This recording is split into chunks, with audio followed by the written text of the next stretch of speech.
देखिए आईपीएल 2025 में जबरदस्त प्रदर्शन किया शुभमन गिल ने। उसके बाद टेस्ट सीरीज में तो उन्होंने धमाका कर दिया, लेकिन एशिया कप में सबसे बड़ा सवाल है कि अगर उनकी एंट्री होती है तो 5 ऐसे प्लेयर निकल करके आ रहे हैं जिनका वो करियर खत्म कर सकते हैं, या फिर हो सकता है कि लंबे टाइम के लिए टीम से उनकी छुट्टी हो जाए। सबसे बड़ा सवाल ये है कि अगर शुभमन गिल को ओपनिंग में लाया जाता है तो उनकी जगह पर जो बाकी के प्लेयर जो पहले से स्कीम ऑफ थिंग्स में है टी20 की, वो बाहर हो सकते हैं। अब वो जो पहला नाम है वो है संजू सैमसन। संजू सैमसन 2 स्लॉट पूर्ण करते हैं। आपको पता है कि अगर ऋषभ पंत टी20 में नहीं खेलते हैं तो वो कीपिंग के साथ में आपको एक ओपनिंग के रूप में भी देते हैं और 2 स्लॉट एक साथ पूरे करते हैं टीम इंडिया के लिए। लेकिन सबसे बड़ा सवाल है कि संजू सैमसन को टीम में क्यों लिया जाए, क्योंकि संजू सैमसन टी20 की स्कीम ऑफ थिंग्स में है, लेकिन आईपीएल में उनका प्रदर्शन अच्छा नहीं रहता और चोट के कारण वो बाहर भी रहे थे। तो इस वजह से अगर चयन करता शुभमन गिल को टीम में लेते हैं, उनके इस वक्त के जो हालिया फॉर्म है उसके आधार पर लेते हैं, तो हो सकता है कि संजू सैमसन का पत्ता वो काट सकते हैं। लेकिन सबसे बड़े दावेदार इस वक्त भी संजू सैमसन ही लग रहे हैं। लेकिन अगर कॉन्फिडेंस के आधार पर देखा जाए तो संजू सैमसन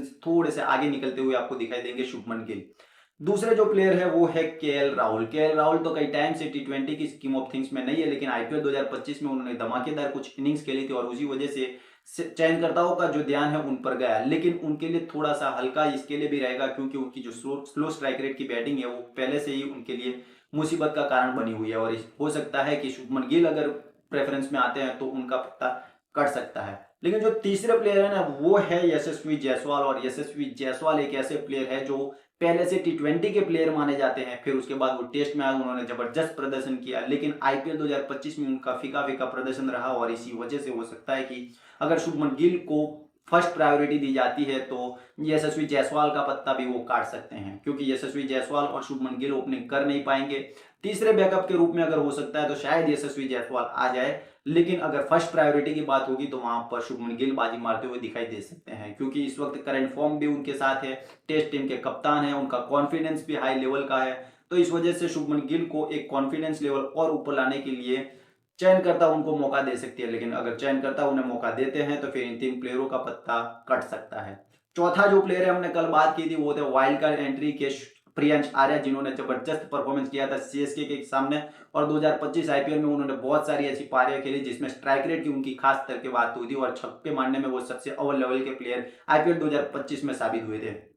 अगर चयनकर्ता चाहते हैं कि एक फ्रेश प्लेयर के साथ जाया जाए और ओपनिंग जोड़ी जो है एकदम फ्रेश दिखाई दे, तो अभिषेक शर्मा के साथ में उनका डेब्यू होगा और वो भी एशिया कप में। लेकिन उनके सामने सबसे बड़ा माइनस पॉइंट ये है कि शुभमन गिल जो खड़े हैं वो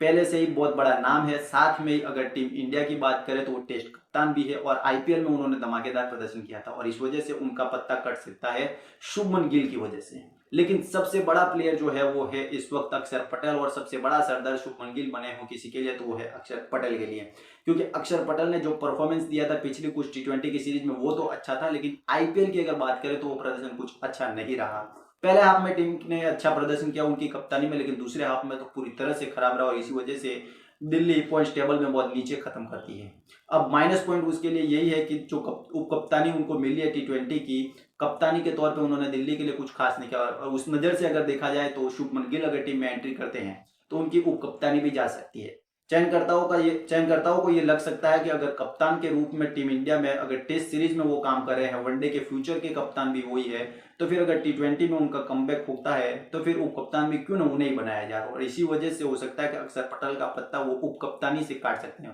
टीम में टी20 की टीम में उप कप्तान के रूप में भले वो बाहर निकल जाए, लेकिन आपको टीम में जरूर दिखेगा, क्योंकि अक्षर पटेल ऐसे प्लेयर है जो उप कप्तान भले ना हो लेकिन टीम में आपको खेलते हुए नजर आएंगे। तो ये 5 ऐसे प्लेयर थे जिनकी वजह से अगर हो सकता है कि शुभमन गिल बहुत बड़ा सरदर्द इस वक्त बने हुए हैं। अगर शुभमन गिल आते हैं तो 5 प्लेयरों को अपनी सीट गंवानी पड़ सकती है। तो देखने वाली बात ये होगी कि चयनकर्ता किस पर दाव लगाते हैं और किसे प्रेफरेंस देते हैं, और क्या बनती है 15 प्लेयरों की टीम एशिया कप 2025 के लिए टीम इंडिया की।